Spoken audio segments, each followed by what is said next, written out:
Mr. President, I'm going to speak briefly in support of the resolution. Senator Lee, co-sponsor of this resolution, is on the floor, who will speak after I do. Let me say at the outset, Mr. President, that I believe in a strong U.S. global presence. I believe that the United States is at its best when it is a global leader. We can and we should be a force for good and for peace in the world.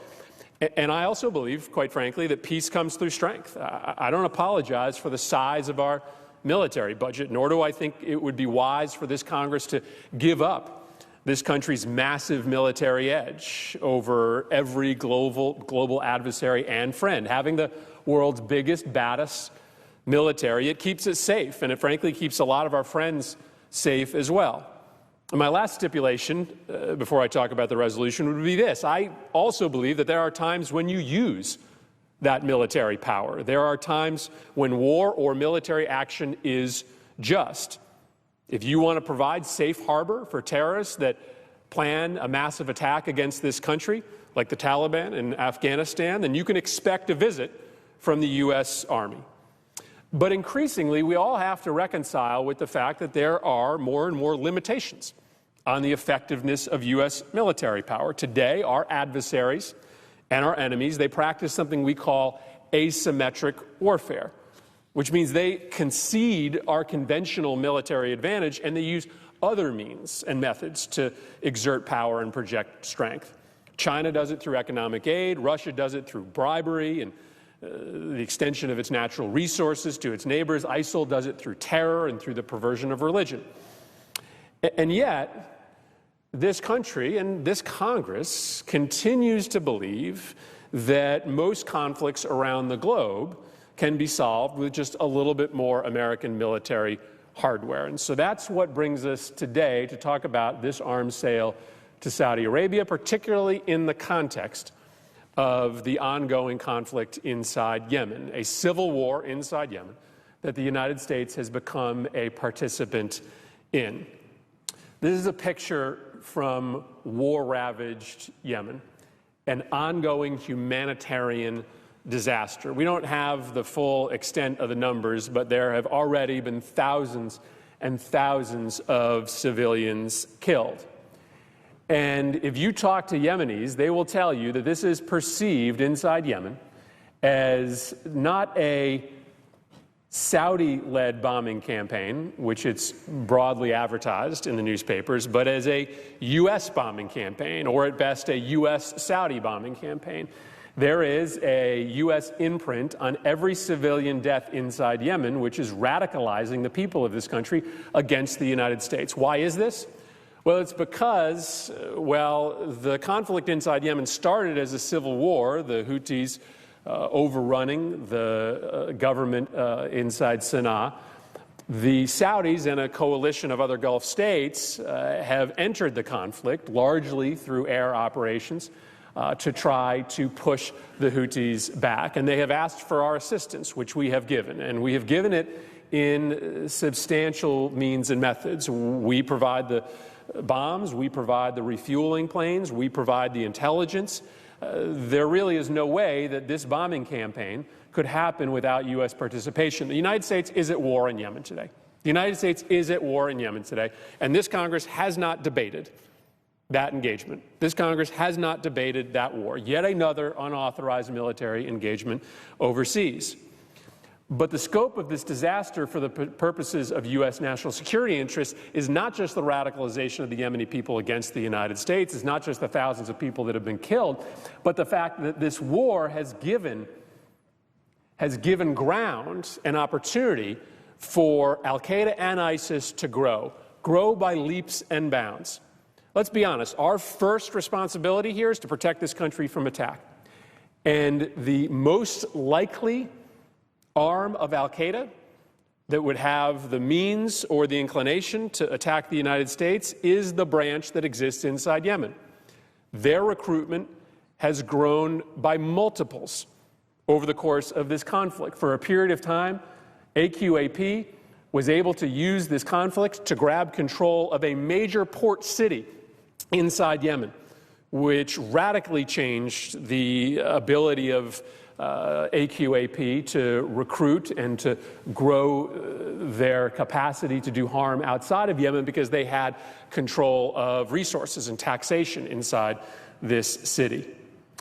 And you would think that if the United States was providing all of these resources to the Saudi-led coalition, that some of them would be used to try to push back on ISIS's growth or AQAP's growth inside Yemen. But the exact opposite has happened. None of the Saudi bombs are dropping on AQAP. They are all dropping on Houthi targets and civilian targets. And so we are arming the Saudis to fight an enemy, the Houthis, which we have not declared war against. And the Saudis are not using those weapons to fight our sworn enemy that we have declared war against, al-Qaeda. And so the civilian casualties mount, ISIS and al-Qaeda grow, and yet this is the first time that we have had the opportunity to discuss the wisdom of this engagement. We've begged the Saudis to change their conduct. We've asked them to target al-Qaeda. To the extent that al-Qaeda is shrinking a bit, it's not because the Saudis have targeted them, it's because other players in the region, the Emiratis, have targeted them. We've begged them to stop bombing civilians, and yet in a 72-hour period earlier this summer, the Saudi-led coalition bombed another Doctors Without Borders facility, a school, and the principal's house next door. We give them targets that they should stay away from because they are key parts of routes to bring humanitarian relief into a country that is ravaged by famine. And they still hit those targets, even after we've told them to stay away. We've begged the Saudis to change their behavior inside this war, and they haven't listened. But it's not the only time that they haven't listened. The fact of the matter is that if you're serious about stopping the flow of extremist recruiting across this globe, then you have to be serious about the very real fact that the Wahhabist, Salafist branch of Islam that is spread around the world by Saudi Arabia and their Wahhabi allies is part of the problem. In 1956, there were 244 madrasas in Pakistan. Today, there are over 24,000. These schools are multiplying all over the globe. Conservative Salafist imams and mosques are spreading all across the world. And don't get me wrong, these schools and these mosques, they by and large don't teach violence directly.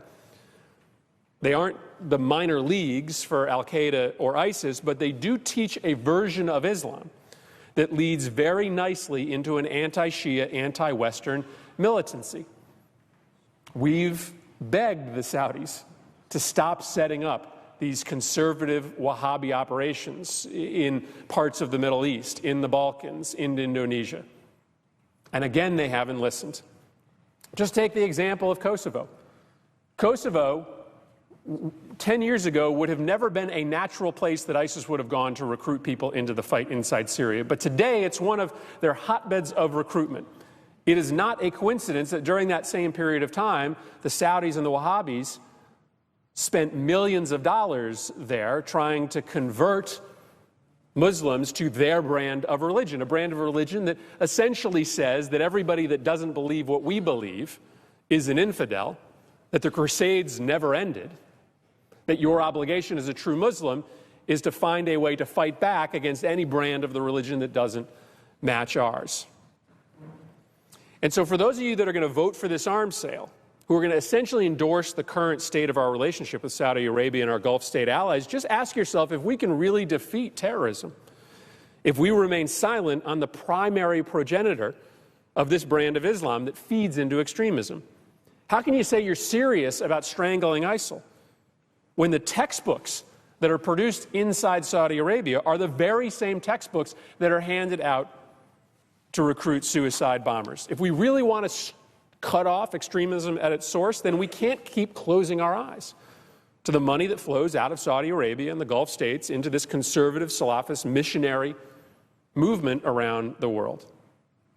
And this arms sale is relevant to both of these questions: changing the war inside Yemen and sending a message that this export of the building blocks of extremism cannot continue.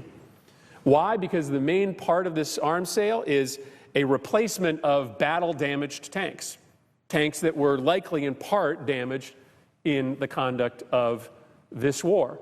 And it represents a piece of a very long ramp-up of arms sales into Saudi Arabia. The numbers are pretty staggering. This administration has sold about 6 to 8 times the number of arms to Saudi Arabia that the last administration did. And the Saudis do listen. They do pay attention to what we say here. They don't like the fact that there are Republicans and Democrats critiquing this relationship. They won't like the fact that there will be votes against this arms sale. And so even if it doesn't ultimately become law, which is unlikely given the fact that even if it passed, the president could veto it, this can be impactful on both of these questions, the conduct of the war in Yemen and the conduct of the export of Wahhabism around the globe.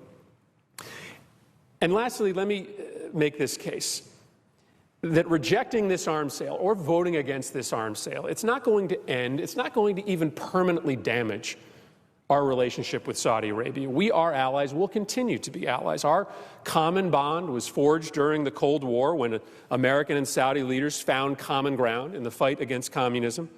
The Saudis helped ensure that the Russians never got a meaningful foothold in the Middle East. And today, this unofficial detente that exists between Sunni nations and Israel, our closest ally in the regions, it's in part a product of Saudi-led diplomacy.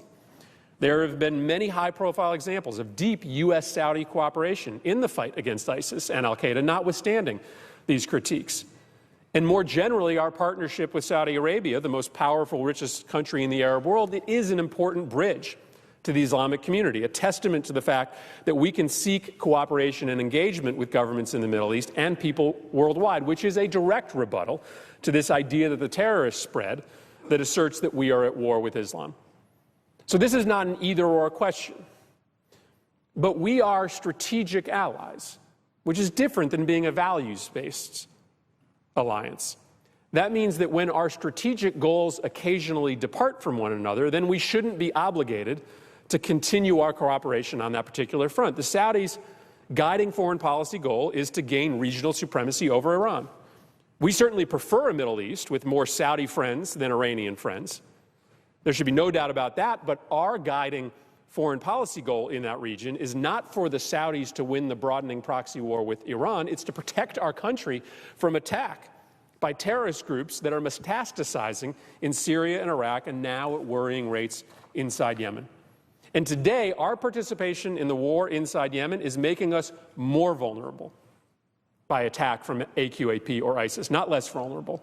Our bombs and our intelligence and our spotters and our refueling planes, they are certainly helping the Saudis project power in the region, but it is fueling an arms race between Shia and Sunni nations that has no logical end other than mutual destruction, increasing chaos, and more ungovernable space for groups that want to attack the United States. Said another way, is this really the right moment for the United States to be sending record numbers of arms into the Middle East? Do we have any evidence from past conflicts in Afghanistan or the Iran-Iraq war that more U.S. weapons end up in less rather than more bloodshed, an abbreviated rather than an elongated war? It's time for the United States to press pause on our arms sales to Saudi Arabia. Let's make sure that the war in Yemen doesn't continue to spiral downward, jeopardizing U.S. national security interests. Let's press the Saudis to get serious about spending more time as firefighters and less time as arsonists, as they say, in the global fight against terrorism. And let's ask ourselves whether we are comfortable with the United States getting slowly, predictably, and all too quietly dragged into yet another war in the Middle East. What will it take for this country to learn our lesson? I thank the President and the body for the time, and I would yield back.